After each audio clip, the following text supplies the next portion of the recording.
Hello and welcome to Knockboom Creek. Here we discuss all things paranormal, extraterrestrial and cryptid. On today's episode, a story that will leave you wondering who you can trust. Old Grey was a fixture on Elm Street. He was more than just a cat. He was a symbol of the neighborhood's charm and mystery. A sleek silver tabby with 3 black stripes on his back and striking emerald eyes, he was known for his gentle nature and rumbling purr.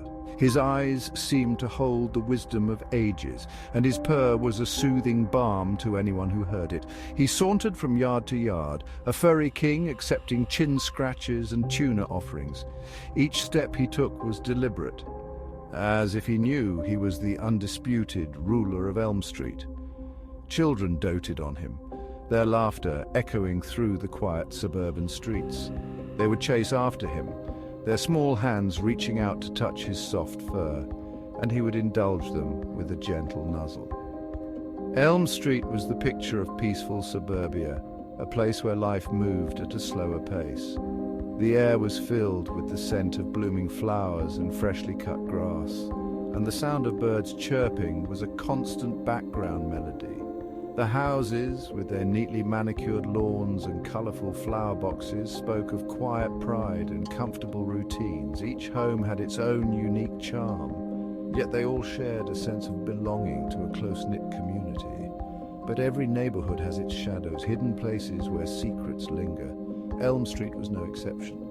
There were corners where the light never quite reached, and whispers that carried on the wind. Old Grey, with his knowing eyes and silent steps, seemed to carry the weight of those secrets. His presence was a reminder that even in the most idyllic places there are stories untold and mysteries unsolved. He often disappeared into the woods at the edge of the neighborhood, a place of whispering leaves and forgotten paths. The woods were a stark contrast to the well-tended gardens of Elm Street, wild and untamed. No one ever followed him. No one dared. The woods held an air of mystery and foreboding, and Old Grey seemed to be the only one who knew its secrets. He would return from his excursions with a calm demeanor, as if he had been on a simple stroll. But his eyes told a different story. As dusk fell, Old Grey would often be seen sitting on a porch, his silhouette framed by the soft evening light. He was a guardian of the night, watching over Elm Street as the day turned to night. The moon would cast a gentle glow over the quiet streets, and the neighborhood would settle into a peaceful slumber. But Old Grey remained vigilant, his eyes reflecting the moonlight as he kept watch over his domain. He would walk along the fences, his silhouette a dark shadow against the night sky. He was a silent protector, a keeper of secrets, and a beloved figure in the heart of Elm Street. And as the night deepened, Old Grey would finally curl up on a porch, his purr a gentle hum in the stillness of the night. He was a part of Elm Street, a living legend and the shadow that watched over them all. Jacob was a whirlwind of energy, a boy of 10 with a mop of unruly brown hair and a mischievous grin. His days were filled with boundless enthusiasm, always running, always exploring, and always finding new adventures. He was the kind of child who could turn the most mundane of places into a magical kingdom, where every tree was a castle and every rock a hidden treasure. He loved to explore, his laughter echoing through the woods like the call of a wild thing. The forest was his playground, a place where he could let his imagination run wild. He knew every nook and cranny, every secret path, and every hidden spot where he could hide and dream.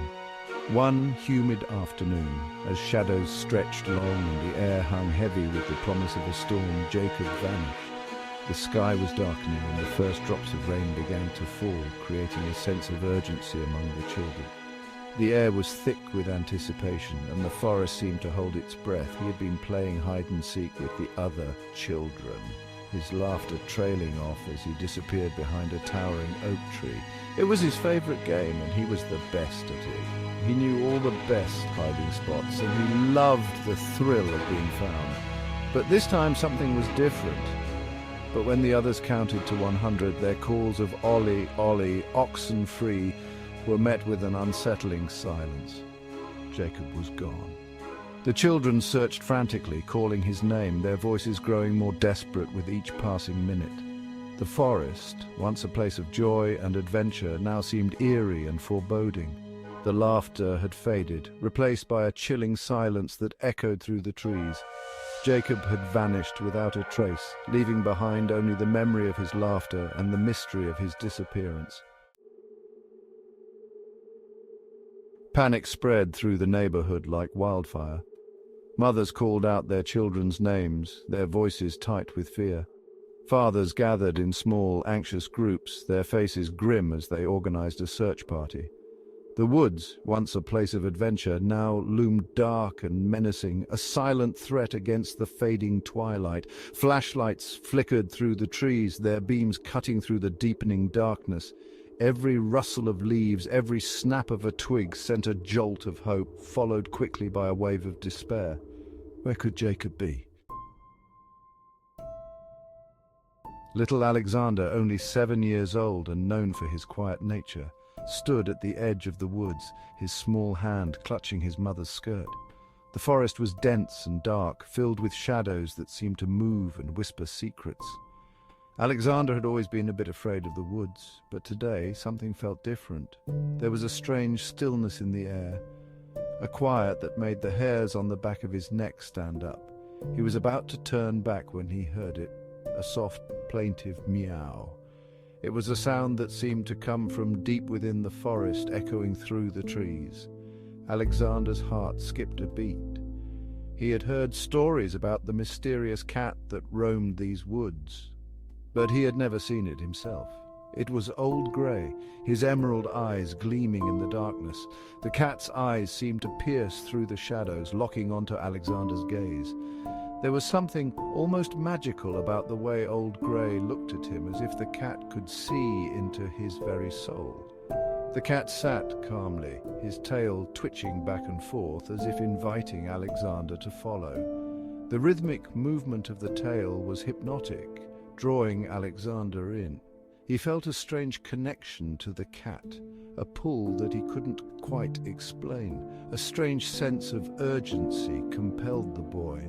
It was as if the cat was trying to tell him something important, something that couldn't wait. Alexander's mind raced with possibilities.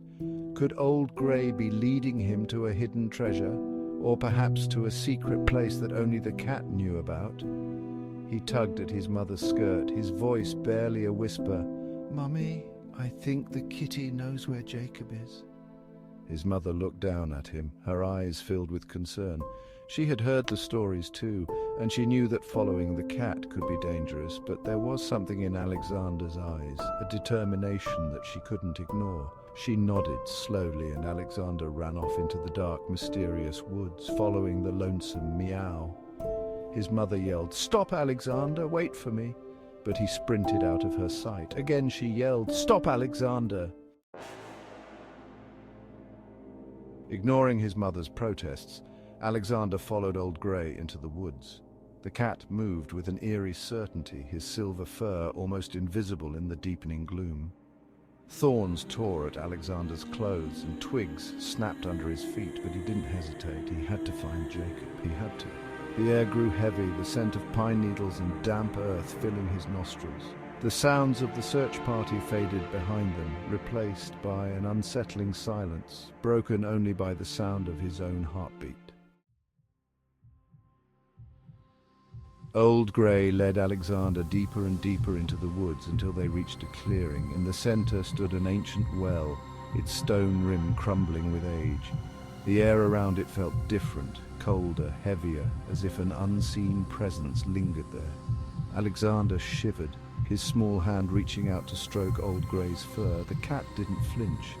It simply sat there, its emerald eyes fixed on the dark mouth of the well. A low, guttural growl rumbled in its throat, sending chills down Alexander's spine. "Jacob!" Alexander called out, his voice trembling. A faint cry echoed back from the depths of the well. Relief washed over Alexander, followed quickly by a surge of terror. He leaned over the edge, his heart pounding in his chest.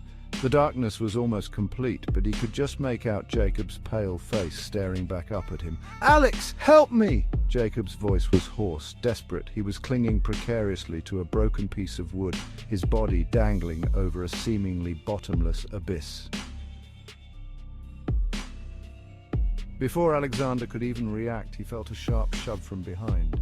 He lost his balance, his arms flailing wildly as he tumbled headfirst into the darkness.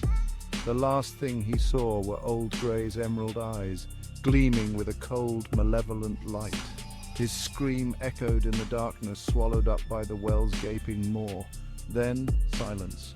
The woods held their breath, the leaves rustling softly as if sharing a dark secret. Days turned into weeks, and still there was no sign of Jacob or Alexander. The search parties dwindled, the posters faded, and the whispers died down. Life on Elm Street returned to a semblance of normalcy, but a pall had been cast over the neighborhood. The laughter of children was a little less carefree, their games a little less adventurous. The woods at the edge of the neighborhood, once a place of wonder, were now avoided, shrouded in a cloak of fear and suspicion. Old Grey, however, seemed unchanged. He still roamed the streets, accepting pats and treats with his usual aloof grace. But those who looked closely noticed something different. Where he once had 3 black stripes running down his back, there were now 5. 5 dark, ominous stripes that seemed to pulsate with a sinister life of their own. And his eyes, those once emerald eyes, now gleamed with an even more unsettling light. A chilling reminder that some secrets, like the shadows themselves, never truly disappear. Don't forget to like and subscribe and come back for more tales from Knockboom Creek. Good night.